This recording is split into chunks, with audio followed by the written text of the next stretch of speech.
मैं इंटरव्यू देने गई तो मेरे मालिक ने मुझे अपने बंगले पर नौकरी दे दी। मैं उनकी बीमार पत्नी की सेवा करती, मगर कुछ ही दिन के बाद पत्नी का देहांत हो गया। बॉस ने मुझ पर इल्जाम लगाया कि मैं उनकी पत्नी को मारा है और फिर मुझे जेल भिजवा दिया। मैं रोती रही, मगर पुलिस को मुझ पर भरोसा नहीं हुआ। मैं रोज भगवान से प्रार्थना करके मदद मांगती। एक रात सपने में मालिक की पत्नी आई और बोली, पुलिस को कहो कि मेरे पति जिस चटाई पर बैठकर भगवान की पूजा करते हैं, उस जगह चटाई उठाकर देखें तो सबूत मिल जाएगा। मैं अगले दिन ही मैंने यही किया और जैसे ही पुलिस वालों ने वो चटाई उठाई तो सबकी जान निकल गई, क्योंकि उसके नीचे तो दीदी, मुझे बर्गर खाना है।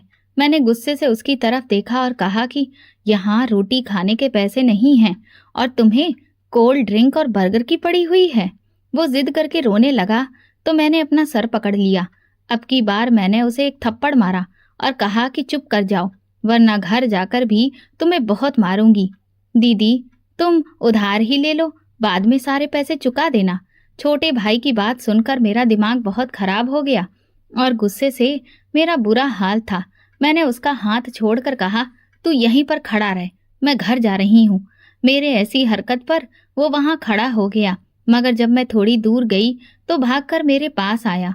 मैंने उसकी बेइज्जती की थी, अब उसको बदला तो लेना ही था।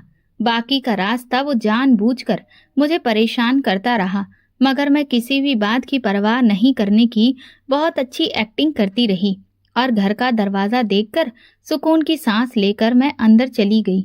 मेरा नाम सोना है।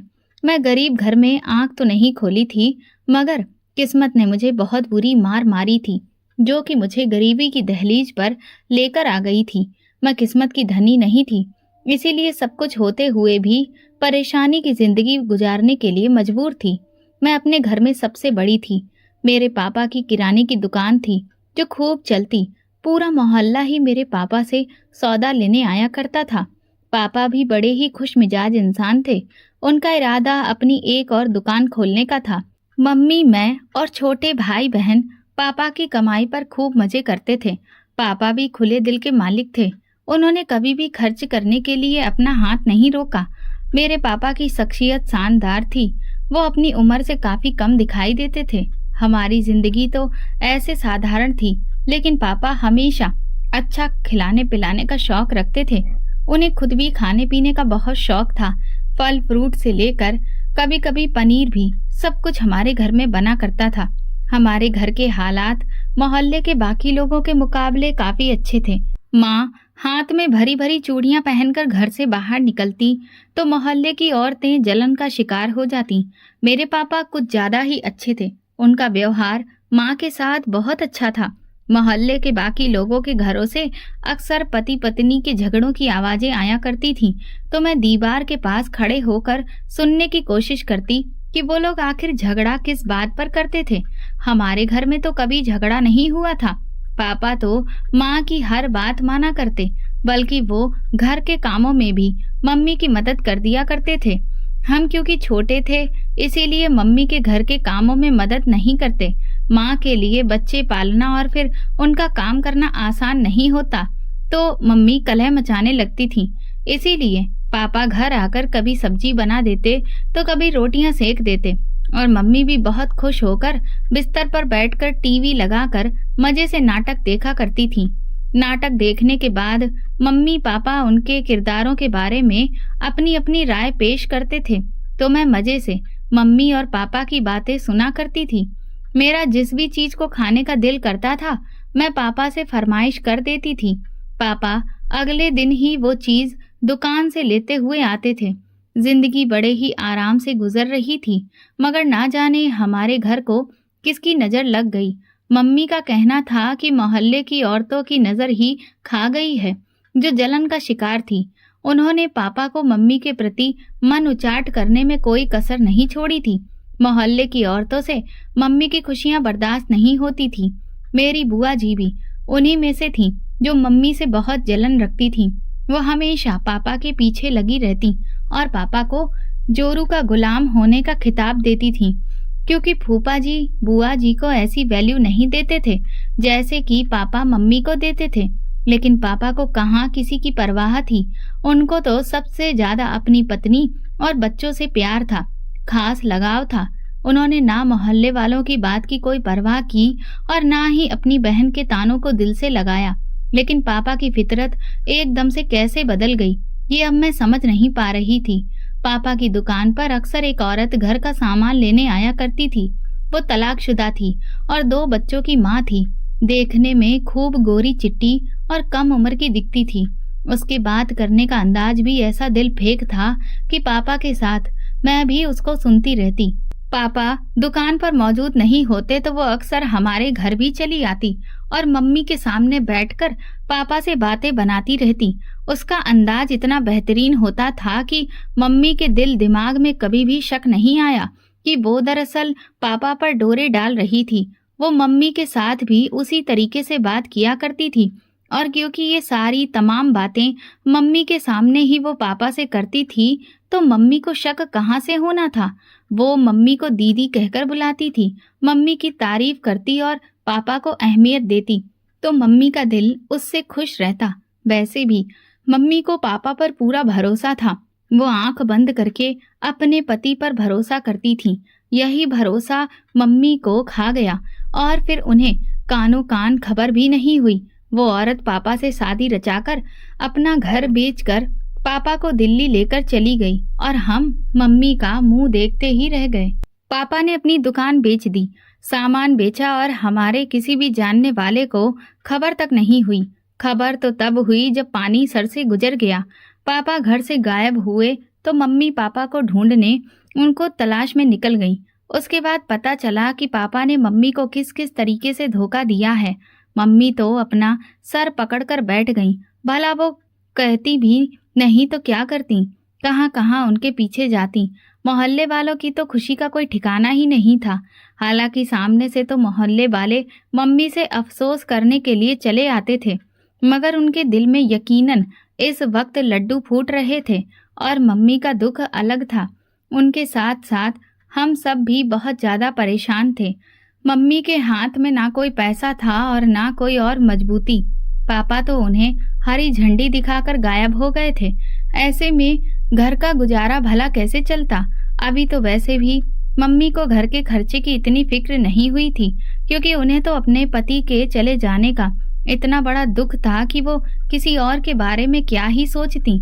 उनके पति ने उनके साथ ऐसा धोखा किया कि वो सपने में भी नहीं सोच सकती थी। उनकी इज्जत मिट्टी में मिलाकर वो किसी और औरत के साथ भाग गए थे। ये सदमा उनके लिए कम नहीं था। इसी सदमे की वजह से मम्मी चारपाई से जा लगी। मैं क्योंकि घर में सबसे बड़ी थी, इसलिए पापा के बाद मम्मी को संभालना और उनके साथ साथ छोटे बहन भाइयों की देखभाल भी अब मेरे हिस्से में ही आ गई थी। मम्मी तो पूरी तरह से हिम्मत हार कर बैठ गई थी। मैं जब उनकी हिम्मत देना चाहती तो उन्होंने भी मेरी बहुत बुरी तरह से बेइज्जती करके रख दी। तुझे क्या पता कि इस वक्त मुझ पर क्या कयामत टूट रही है। मैं कैसे हिम्मत रखूं, कहाँ से हिम्मत लाऊं। तेरे पापा मेरे सामने होते तो मैं उनसे पूछ लेती कि उन्होंने ये सब क्यों किया, मगर वो तो मुझे धोखा देकर चले गए और सब कुछ बेच बाच कर निकल गए। मैं उन्हें एक भी शब्द नहीं कह सकी। मेरे तो दिल की भड़ास तक नहीं निकल पाई है। अब बताओ मैं किसी पर अपने दिल का गुबार निकालूं। मैंने उस आदमी का गिरेबान पकड़कर पूछ लेती कि उसने मेरे होते हुए दूसरी औरत से शादी करने की हिम्मत कैसे की, तो मेरा दिल कुछ हल्का हो जाता। मगर वो तो ऐसे गायब हो गया है जैसे कि गधे के सर से सींग। अब मैं किस किस से लड़ूं झगड़ूं, किसको अपनी शिकायत सुनाऊं, कौन है मेरी सुनने वाला। लोग तो खुशी से फटे जा रहे हैं। तुम्हारी बुआ तो पूरे घर भर में नाचती घूम रही होगी कि उसके भाई ने मेरे साथ कितना अच्छा धोखा किया है। मम्मी एक बार शुरू हो जाती तो फिर उनको चुप करवाना बहुत मुश्किल होता था। इसीलिए मैंने मम्मी के आगे पापा का जिक्र करना छोड़ दिया और फिर उन्हें उनके हाल पर भी छोड़ दिया। अब जो होना था वो तो हो गया था। जिंदगी गुजारने के लिए आगे के बारे में क्या करना है ये सोचना बहुत जरूरी था, ना कि वही लकीर रोज रोज पीटते रहना। मैं अपने छोटे बहन भाइयों को ऐसे नहीं छोड़ सकती थी। मुझसे छोटी एक बहन और सबसे छोटा एक भाई था, जिनकी पापा से फरमाइशें करने की आदत पड़ चुकी थी। पापा हंसी खुशी उनकी सारी फरमाइशें पूरी कर दिया करते थे, मगर मम्मी कहाँ से पूरी करती। मम्मी को तो वैसे भी उनकी इच्छाओं से कोई मतलब नहीं था। एक बस मैं ही रह गई थी जो छोटे बहन भाइयों की ख्वाहिशों को पूरी करने के लिए परेशान रहती थी। हमारे पास कुछ दिनों के ही पैसे मौजूद थे। कुछ घर की छोटी मोटी चीजें थीं जिनको बेचा जा सकता था, मगर आखिर ऐसे कब तक गुजारा होता। मम्मी ने पापा को घर वापस बुलाने और उनका पता लगवाने की हर मुमकिन कोशिश की, मगर पापा जानबूझकर ऐसे गायब हुए थे कि उनके बारे में हमें कानों कान खबर भी नहीं हो पाई थी।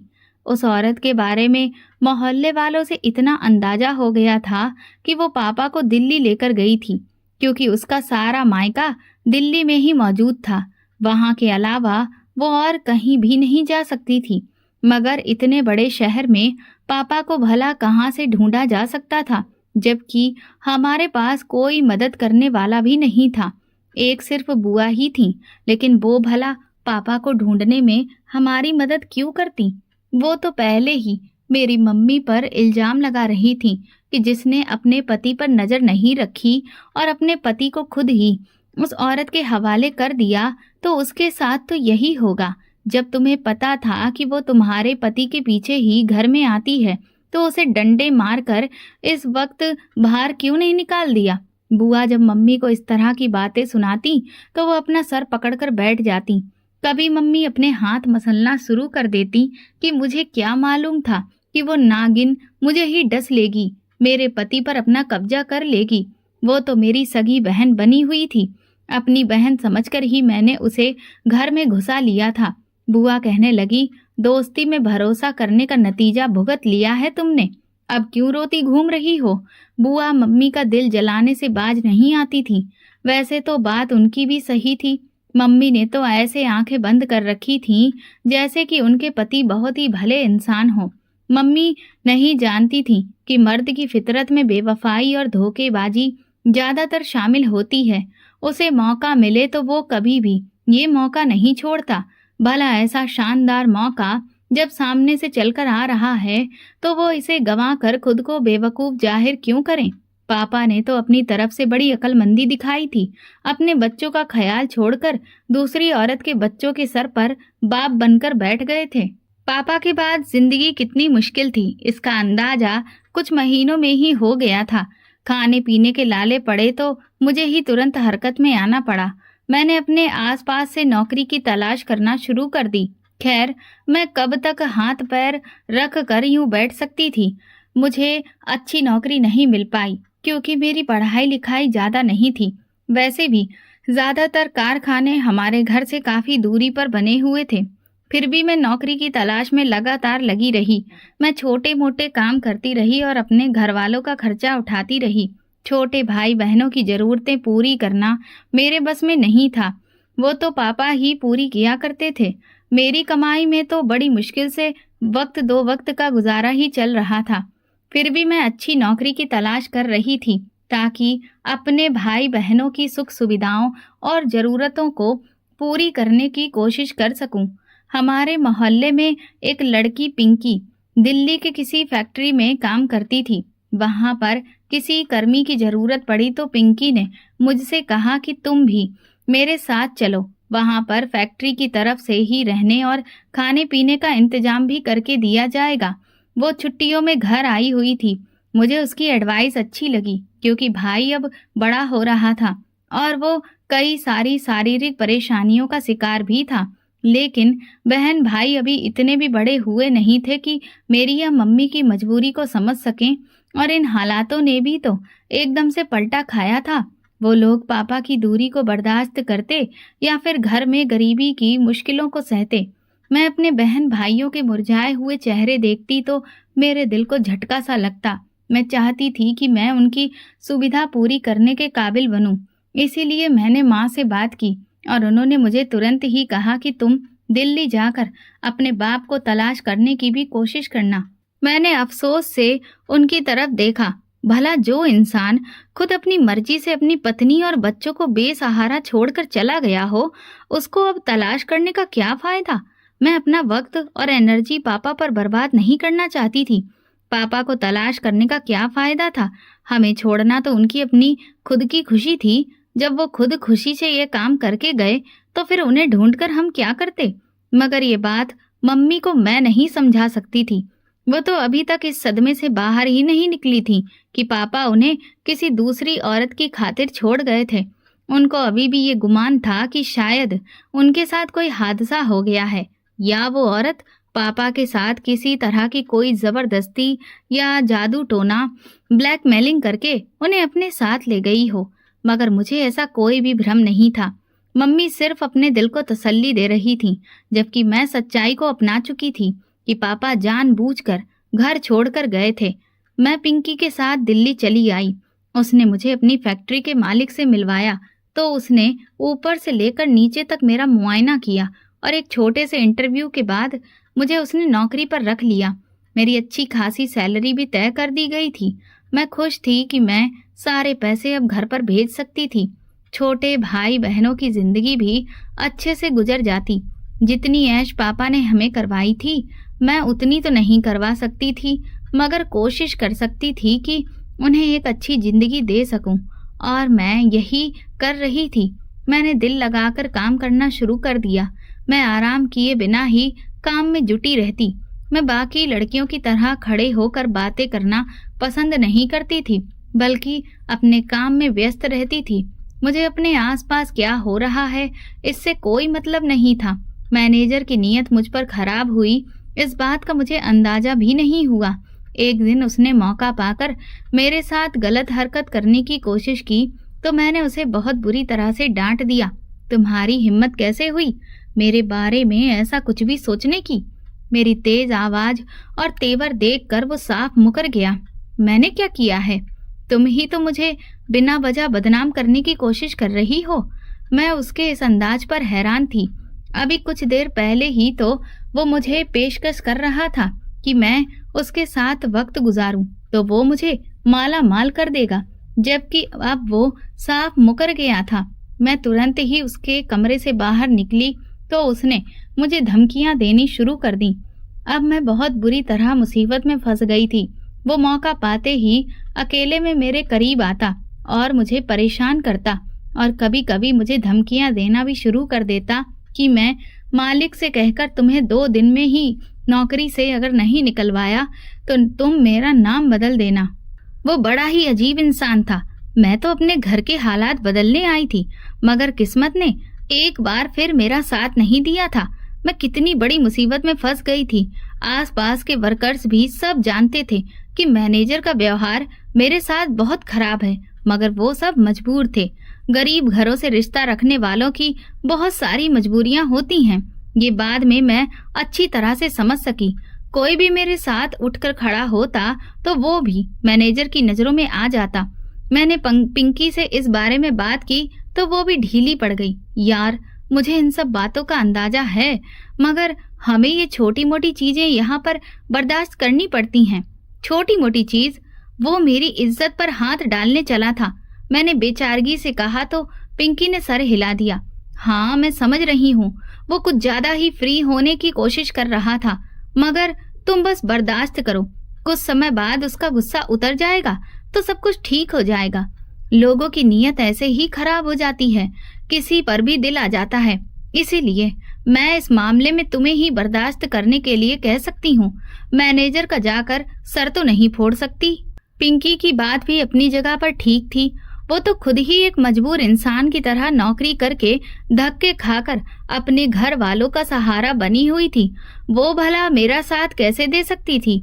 मेरी खातिर वो अपनी नौकरी तो खतरे में नहीं डाल सकती थी, जबकि उसको वहां पर लगे हुए काफी साल हो गए थे और उसको बहुत सारी सुविधाएं भी मिल चुकी थी। मुझे तो नौकरी करते हुए अभी बस कुछ ही समय गुजरा था। दिल्ली में नौकरी करने के कई सारे ठिकाने थे। मैं यहाँ पर किसी और जगह पर नौकरी तलाश कर सकती थी। ये राय मुझे पिंकी ने ही दी थी। मैंने कहीं और नौकरी करने की ठानी। मैं रोजाना ही नौकरी की तलाश में अब निकलने लगी, मगर मेरे पास अभी एक्सपीरियंस नहीं था। मुझे नौकरी ज्वाइन किए हुए सिर्फ 2 महीने ही हुए थे, जबकि यहाँ पर ज्यादातर सब लोगों को साल भर का एक्सपीरियंस चाहिए था। फिर मेरे पास ऐसी कोई जमानत भी नहीं थी और ना ही कोई सिफारिश। ये नौकरी तो मुझे पिंकी की वजह से मिल गई थी, जबकि बाकी जगह पर मुझे किसी न किसी की सिफारिश तो चाहिए ही थी। मैं मायूस होकर बैठ गई। कुछ दिनों में पिंकी ने मुझे एक और नौकरी के बारे में बताया। उसकी कोई सहेली थी जिसके जानने वाले एक बड़े सेठ को अपनी पत्नी की सेवा के लिए एक लड़की की जरूरत थी। मैं ये काम कैसे कर सकती हूँ? मुझे तो ऐसा कोई भी एक्सपीरियंस नहीं है। मैं हैरान होते हुए पिंकी से कहा तो उसने मुझे समझाने की कोशिश की। इसमें एक्सपीरियंस की भला क्या बात है? बीमारी में अपनी माँ का ख्याल तो रखा ही करती थी ना, तो बस समझ लो कि ऐसे ही उस औरत का ख्याल रखना होगा। काम बहुत आसान है, तुम्हें दिन रात वहीं पर गुजारना होगा। सेठ तो घर पर होता नहीं है, वो अपने कारोबार के सिलसिले में कहीं न कहीं पर ही चला जाता है, मगर वो अच्छी सैलरी दे रहा है। सारा वक्त बस एक औरत के साथ गुजारना पड़ेगा तो मर्दों की नजरों से भी सुरक्षित रहोगी। पिंकी की बात मेरे दिल को लगी थी। वैसे भी मैनेजर ने मुझे बहुत परेशान किया हुआ था। उसकी हिम्मत दिन ब दिन बढ़ती ही जा रही थी। वो मेरी मजबूरी अच्छी तरह से समझ गया था, इसलिए मैंने पिंकी को हाँ बोल दिया और फैक्ट्री की नौकरी छोड़कर सेठ के घर नौकरी कर ली। सेठ वाकई में शरीफ आदमी था। वो अपने काम से काम रखता और मेरे सामने हमेशा नजर झुकाए रखता। वो ज्यादातर वक्त घर से बाहर ही गुजारता था, मगर जब कभी हमारा आमना सामना होता तो वो मेरी तरफ नहीं देखता। उसकी पत्नी भी बहुत अच्छे मिजाज की औरत थी। वो बीमार थी और चारपाई से बड़ी मुश्किल से उठ पाती थी। मैं सारा दिन उनकी सेवा में ही गुजार देती थी। मैं जो भी काम करती थी पूरे दिन ईमानदारी और सच्ची लगन के साथ किया करती थी। मैंने उस औरत की सेवा में भी कोई कमी नहीं छोड़ी थी। मैं रोजाना ही उनकी मालिश करती, उनका ख्याल रखती। उनके पति ने उनके लिए खाने पीने की चीजों का ढेर लगा रखा था। वो तो इतना सब कुछ खा नहीं पाती थी, मगर हाँ, मुझे जबरदस्ती खिला देती थी। तुम खा लो, वरना तुम्हारे मालिक आकर मुझे ही डांटेंगे कि सारे फल ऐसे ही पड़े पड़े सड़गल गए हैं। उनकी बात सुनकर मैं फल खा लेती। मेरी सेहत कुछ ही दिनों में बहुत बेहतर होती जा रही थी और मुझे यहाँ पर बड़ा ही सुकून था। मेरी मालकिन दिल की बहुत अच्छी थी। उनके पति से भी मुझे कोई दिक्कत नहीं थी। मैं दिन भर कामों में व्यस्त रहती थी, मगर फिर भी अपनी आंख और कान खुले रखती थी। मैं नहीं चाहती थी कि मैं किसी पर भी भरोसा करके बिना वजह ही मर जाऊं। पापा की वजह से वैसे ही मेरा हर किसी से भरोसा उठ गया था। मेरी जिंदगी थोड़ा सुकून में आई हुई थी कि एक दिन सेठ जी की पत्नी मर गई। मैं अपने कामों से फ्री होकर उनके पास आकर बैठी ताकि उनकी मालिश कर सकूं। मैंने उन्हें 2-3 बार पुकारा कि उठ जाइए, मैं आपकी मालिश कर देती हूँ, मगर वो ना हिली ना कुछ बोली। मैं तो हैरान थी। अक्सर वो मेरी पहली आवाज पर ही उठ जाया करती थी, मगर इस बार न जाने क्या हो गया था। मैंने उनको बाजू से पकड़कर हिलाया तो उनके दोनों हाथ ढीले पड़ गए। मैं तुरंत उठी। मुझे कुछ अनहोनी का एहसास हुआ। मैंने उनके चेहरे को थपथपाया ताकि वो अपनी आंखें खोलें, मगर वो होशो हवास से बेगानी थी। मैंने जल्दी से उनकी नब्ज पकड़कर चेक की तो देखा कि वो तो रुक चुकी थी। उनके दिल की धड़कन भी थम चुकी थी। मैं बहुत परेशान थी। सेठ जी न जाने खुद कहाँ गायब थे। वो तो सारा दिन घर में दिखाई नहीं देते थे। मैं तुरंत ही भागकर मोहल्ले वालों को बुला लाई। पड़ोस की एक औरत ने आकर उनकी मौत की पुष्टि कर दी। मेरी मालकिन बड़ी खामोशी से चल बसी थी। मैं हैरान परेशान थी। न जाने कहाँ से सेठ जी को ढूंढ कर लाया गया। मोहल्ले वालों ने खुद ही उन्हें जानकारी दी थी और रोते पीटते हुए वो अपनी पत्नी की अंतिम विदाई पर आ पहुंचे और कहने लगे कि इसको अचानक से क्या हुआ, इसका शरीर नीला क्यों पड़ रहा है। मोहल्ले वालों ने कहना शुरू किया तो सेठ जी ने भी मेरे ऊपर इल्जाम लगा दिया। ये लड़की ही इसके पास में थी, यकीनन इसी ने कुछ किया है, क्योंकि मेरी पत्नी की बीमारी ऐसी तो नहीं थी कि उसकी अचानक से इस तरह से मौत हो जाए। उनके ऐसा कहते ही मैं हैरान होकर सेठ की शक्ल देखने लगी। ये आप क्या कह रहे हैं? मैं भला इनको क्यों मारूंगी? मेरी उनसे कोई दुश्मनी नहीं थी। मैं तो इनका उल्टा कितना ख्याल रखती थी। उनकी मौत अचानक ही हो गई है और जब मैं उनके पास आई तो ये दुनिया से जा चुकी थी। मेरा इसमें कोई भी कसूर नहीं है।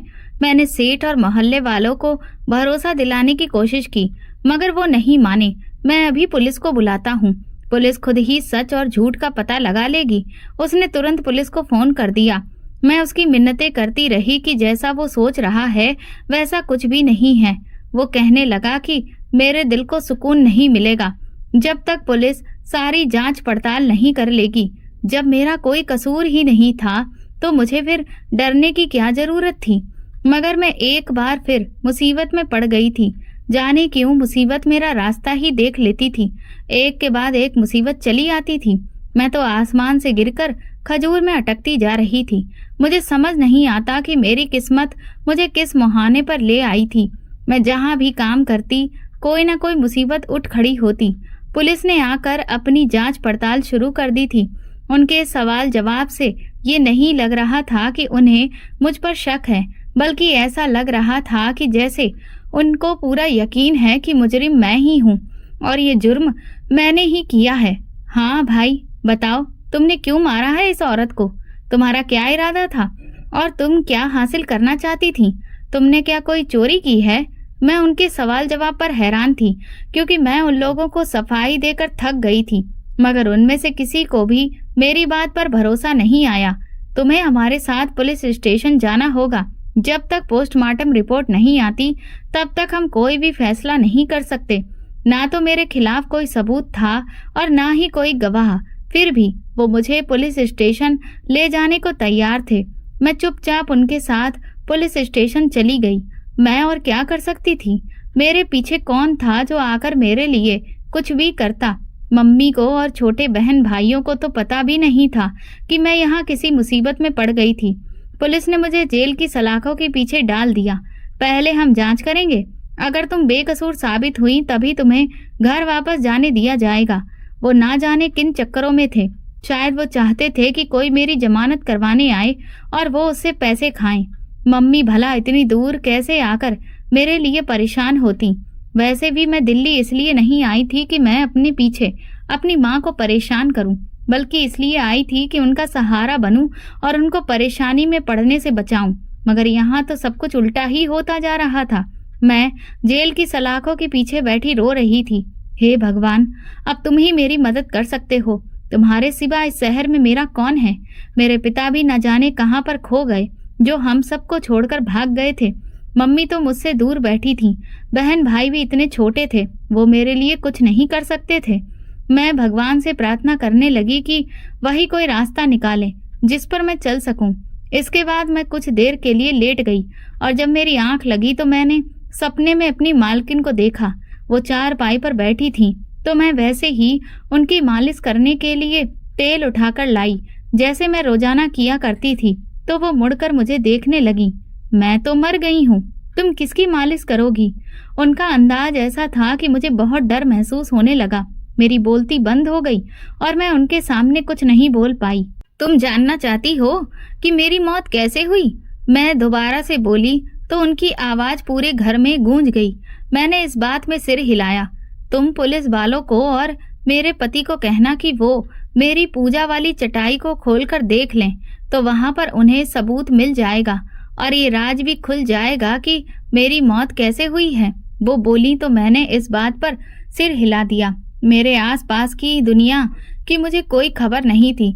मैं सपने में बिना किसी हरकत के पड़ी हुई थी कि अचानक वो मेरे सामने से गायब हो गई। तो मैं हैरान हुई कि मालकिन कहाँ चली गई। मैंने उन्हें चारपाई के नीचे और आसपास पूरे आंगन में ढूंढा, मगर वो मुझे दिखाई नहीं दी। अचानक से मेरी आंख खुली तो मैं चौंक कर उठ बैठी। ये सपना था, इसका सच्चाई से कुछ भी लेना देना नहीं था, मगर फिर भी मुझे एक रास्ता तो दिखाई दिया था। न जाने उस पूजा वाली चटाई में ऐसा क्या राज था जो वो मुझे बताना चाहती थी। वो इस कदर अच्छी थी कि मरने के बाद भी उन्हें मेरी फिक्र थी और वो मुझे इस बर्बादी से निकालना चाहती थी। फिर भी मैं उनकी कही बात के बारे में सोचने लगी कि कहीं उस चटाई में ऐसा कोई सबूत ना हो जो उल्टा मेरे ही खिलाफ चला जाए और मैं जेल की सलाखों के पीछे से कभी निकल ही ना सकूं। ये सब सोचकर मैं डर भी रही थी, मगर फिर भी मुझे कुछ ना कुछ तो करना ही था। मैं बेचैनी से सुबह होने का इंतजार करने लगी। मैंने सुबह होते ही पुलिस वालों से प्रार्थना की कि वो मेरी एक बात पर जरूर अमल करें। मुझे मालकिन के पूजा वाले कमरे की चटाई मंगवा दें क्योंकि मैंने सपने में देखा है कि मालकिन ने मुझे बताया कि उनकी मौत का राज उसमें ही छुपा है। पुलिस वाले मेरी बात सुनकर हंसने लगे। अच्छा, पागल हो गई हो? ये कैसी बातें कर रही हो? ऐसा कैसे मुमकिन है? मुमकिन हो या ना हो, बस एक बार मेरी बात सुन लीजिए। भला इसमें बुराई ही क्या है? आप लोगों को जाकर उस चटाई को वहां से उठाकर लाना ही तो है। मैं आपको बता दूंगी कि वो किस कमरे में रखी है। पुलिस वालों ने न जाने कैसे मेरी बात मान ली और वो चटाई को लेने चले गए। वो जैसे ही उसे लेकर आए तो उन्होंने मुझे अपने ऑफिस में बुला लिया। मैं तुरंत चली गई ताकि देख सकूं कि आखिर उसमें उनकी मौत का राज छुपा था। पुलिस वालों ने जैसे ही चटाई को पूरा खोला तो सामने जो देखा उसे देखकर सबकी चीख निकल गई। कोई सोच भी नहीं सकता था कि उस औरत के साथ इतना बड़ा सच जुड़ा होगा। दरअसल उस चटाई में एक मोबाइल था जिसमें मालकिन ने अपना वीडियो खुद रिकॉर्ड करके उस चटाई में ही छुपा रखा था, जिसमें उन्होंने बयान भी दिया था कि उनके पति बहुत खतरनाक हैं, जो उनको एक ऐसा जहर दे रहे हैं जो उन्हें एकदम से नहीं मारेगा बल्कि थोड़ा थोड़ा करके मारेगा। उनका शरीर धीरे धीरे लाचार होता जा रहा है। हालांकि उनके पति सबके सामने उनका बहुत ख्याल रखते हैं, मगर सच्चाई ये है कि वो उनको जान से मार देना चाहते थे। इस बयान के बाद सबको समझ में आ गया कि सेठ किस तरह से उनको एक ऐसा केमिकल मिलाकर दे रहा था जिससे वो धीरे धीरे मौत के मुंह में जा रही थी, और उन्हें इस बात का बहुत अच्छी तरह से अंदाजा हो गया था। मगर वो बेबसी के कारण किसी को भी अपनी मदद के लिए पुकार नहीं सकती थी। सेठ ने उनको इस तरीके से अपने काबू में कर रखा था कि वो कुछ भी करने के काबिल नहीं थी, बल्कि उल्टा दहशत का शिकार थी। मैं भी हैरान थी कि उनके पति तो उन पर जान छिड़कते थे, उनका बहुत ज्यादा ख्याल रखते थे, कभी फ्रूट और खाने पीने की किसी भी चीज की कमी नहीं होने देते थे। लेकिन फिर उनने ऐसा क्यों किया? लेकिन अब ये साफ था कि वो किसी न किसी चीज में उनको जहर मिलाकर दिया करते थे। पुलिस वालों का कहना था कि मेडिकल की रिपोर्ट आने के बाद ही अब कुछ तय किया जा सकेगा। उस औरत की पोस्टमार्टम रिपोर्ट आई और फिर जब मेडिकल रिपोर्ट आ गई तो उसमें साफ देखा जा सकता था कि उनके शरीर में जहर मिला है और उसकी वजह से उनकी मौत हुई है, और ये जहर उनके अंदर तकरीबन 1 साल से दिया जा रहा था। ये सब कुछ जानने के बाद मैंने सुकून की सांस ली, क्योंकि मुझे तो उनके घर के काम करते हुए सिर्फ 2 महीने ही गुजरे थे। 1 साल से अगर उनके शरीर में जहर डाला जा रहा था तो इससे साफ जाहिर था कि उनके पति ही कसूरवार थे और वही उन्हें मारने की साजिश रच रहे थे। अब क्योंकि मोबाइल के जरिए उस औरत ने खुद अपना बयान रिकॉर्ड किया और वो बयान पुलिस तक पहुंचाया गया था, इसीलिए मुझे बाइज्जत बरी कर दिया गया। जबकि सेठ को गिरफ्तार कर लिया गया।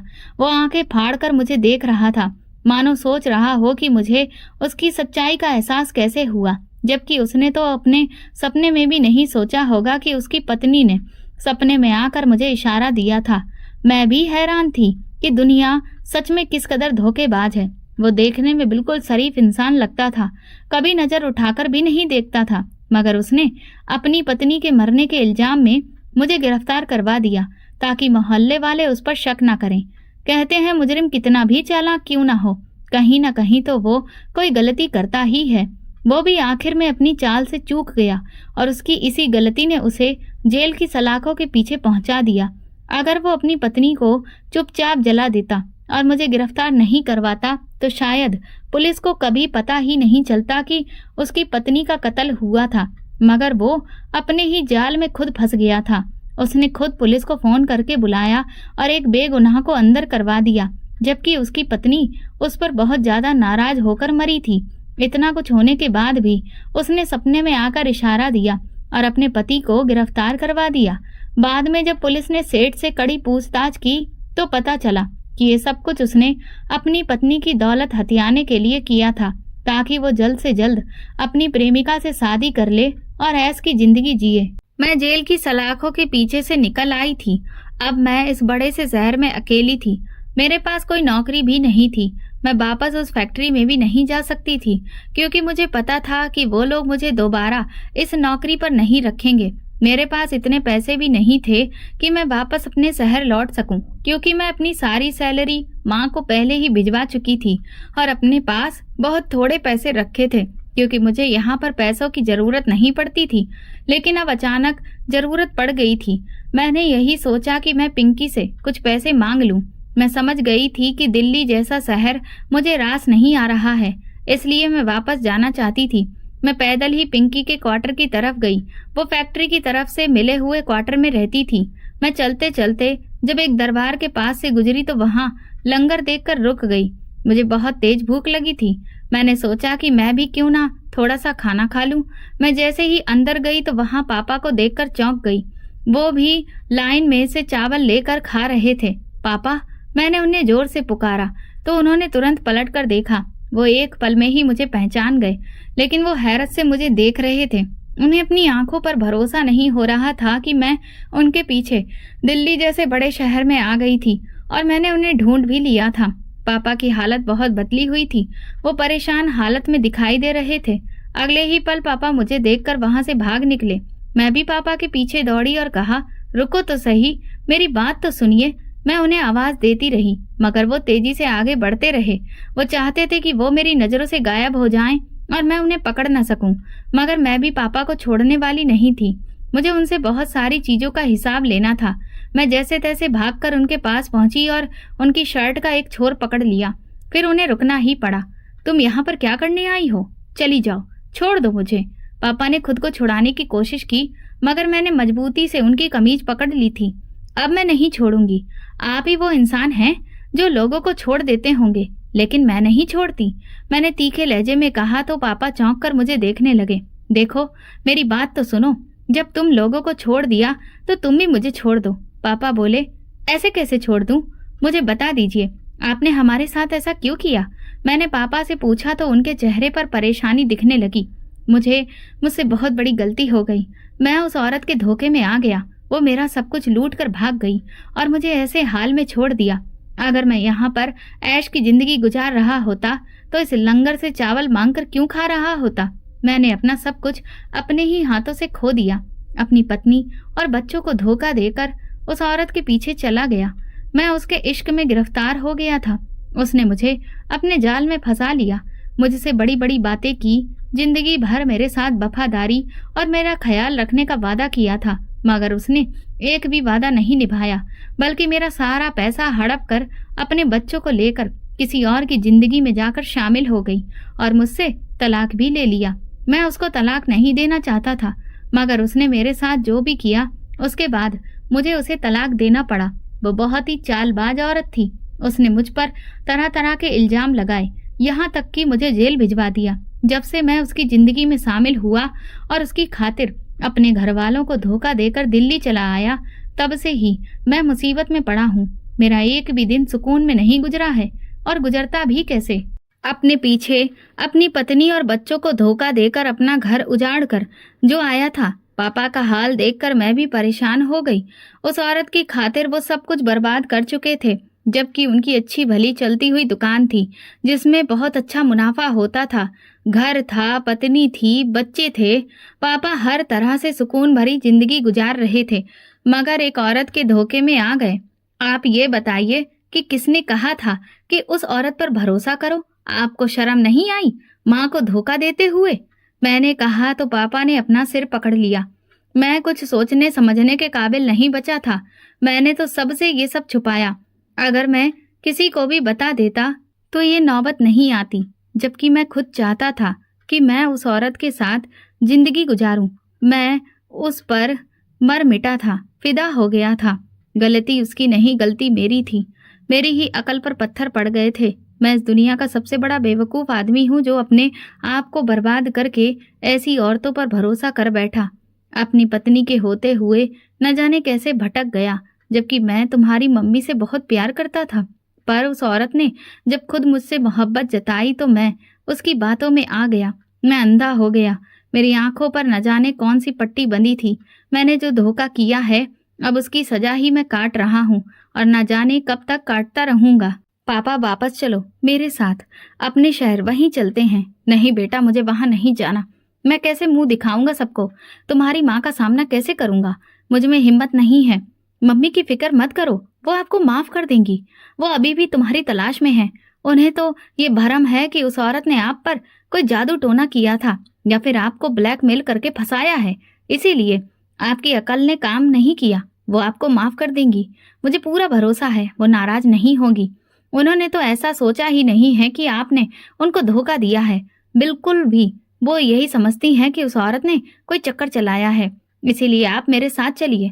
मैंने पापा की मिन्नतें की तो वो सोच में पड़ गए।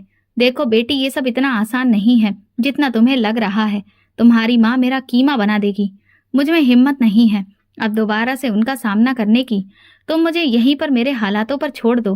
तुम्हें सब सच पता चल गया है ना, तो बेशक अपनी माँ को जाकर सब कुछ बता देना, मगर मेहरबानी करो, मुझे यहाँ से लेकर मत जाओ। मैं मर जाऊंगा, मैं शर्म से ही डूब कर मर जाऊंगा। पापा, कुछ भी नहीं होता है। तुम्हें नहीं पता कि मैं तुम्हारे बिना कैसे जिंदगी गुजार रही हूँ। छोटे भाई बहनों का क्या हाल हुआ है तो तुम किसी बात का कोई अंदाजा भी नहीं है। वो मर रहे हैं तुम्हारे बिना, सिर्फ रह रहे हैं। मेरे साथ चलिए, हम लोग मिलकर कुछ कर लेंगे, कारोबार को दोबारा से खड़ा कर लेंगे। कारोबार ना भी हुआ तो भी हमें कोई जरूरत नहीं है, हमें ज्यादा पैसों की चाहत नहीं है। पापा, सिर्फ तुम्हारी जरूरत है, तुम्हारा साथ चाहिए। तुम कम से कम घर में बच्चों के सर पर साए की तरह तो बैठे रहोगे। काम मैं करूंगी, पैसे कमाकर मैं ले आऊंगी, और दुकान का, उसके बारे में तो कोई भी शिकवा शिकायत नहीं करेगा। हमें आपका सिर्फ साथ चाहिए। आप हमारे साथ चलिए, आप ही हमारा एक सहारा हैं। दुकान की क्या बात है, घर भी छिन जाता है तो भी हम वो भी उस औरत को दे देते, मगर पापा आप सही सलामत हैं, हमारे सामने मौजूद हैं। हमें इसके अलावा और कुछ नहीं चाहते। उसको पैसा चाहिए था तो वो ले गई, लेकिन हमें तो आप चाहिए। आप हमारे साथ चलिए पापा, प्लीज। मैंने पापा को हर तरह से समझाया तो वो मान गए। चलो अच्छा ठीक है, चलते हैं, मगर मेरी जेब में एक पैसा भी नहीं है। तुम्हारे पास वापसी का किराया है ना? पापा ने मुझसे पूछा तो मैं चुप रहती थी। किराया तो मेरे पास भी नहीं था। मैं पिंकी से पैसे उधार लेकर पापा को वापस ले आई। मम्मी पापा को देखकर हैरान थी।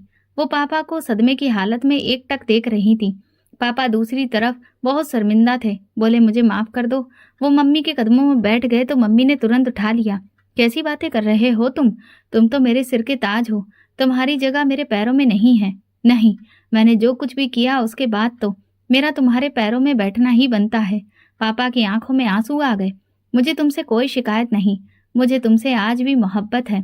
तुम ही तो मेरे सर के साए हो और हमेशा रहोगे। मम्मी की बात सुनकर पापा के साथ साथ मैं भी दंग रह गई। मम्मी पापा से इतना प्यार करती थी, मुझे यकीन नहीं हो रहा था। मुझे तो हमेशा यही लगता था कि पापा मम्मी से ज्यादा प्यार किया करते थे, मगर पापा ने अपनी मोहब्बत को दागदार कर दिया था कि आज मम्मी ने अपनी मोहब्बत का सबूत दे दिया था। बाकी औरत की वफादारी का कोई भी मुकाबला नहीं कर सकता। अगर वो वफादारी करने पर आ जाए तो मैं सब कुछ हार कर आ गया हूँ। मेरे पास अभी कुछ भी नहीं है। पापा ने मम्मी को एक और सच बताया तो मम्मी ने उनकी कोई परवाह नहीं की। हमें पैसे की जरूरत नहीं, पैसों के बिना भी गुजारा हो जाएगा, हमें तुम्हारी जरूरत है। मम्मी ने वही बात कही जो मैंने पापा से कही थी। पापा का दिल अब शांत था। उनके चेहरे से साफ जाहिर हो रहा था कि मम्मी की बात सुनकर उनको कितनी तसल्ली मिली है। तुम मुझे ताना तो नहीं दोगी कि मैंने तुम्हारे साथ इतना बड़ा धोखा किया और इतनी घटिया हरकत करके अपनी जिंदगी की सबसे बड़ी गलती की? नहीं, ऐसा कुछ नहीं होगा। तुम ही हो जिसमें हमें सारी जिंदगी का सहारा है, तो आराम दिया, और अब अगर मुसीबत के दिन आए हैं तो तुम अकेले क्यों काटोगे? हम सब मिलकर काटेंगे। अच्छे वक्त में हम सब साथ रहेंगे। माँ के अंदर पापा को देखकर न जाने कहाँ से हिम्मत आ गई थी। मुझे तो अंदाजा ही नहीं था कि मम्मी ने पापा को ना तो कोई ताना दिया और ना ही कोई शिकवा शिकायत की। किसी भी बात पर वो बहुत खुश थी कि पापा वापस लौट आए हैं, वरना वो यही कह रही थी कि मैं क्या कर सकती हूँ। छोटे बहन भाई भी पापा के आने पर बहुत खुश थे। पापा जल्दी ही नौकरी की तलाश में निकल पड़े। उन्हें जूते की दुकान पर नौकरी मिल गई।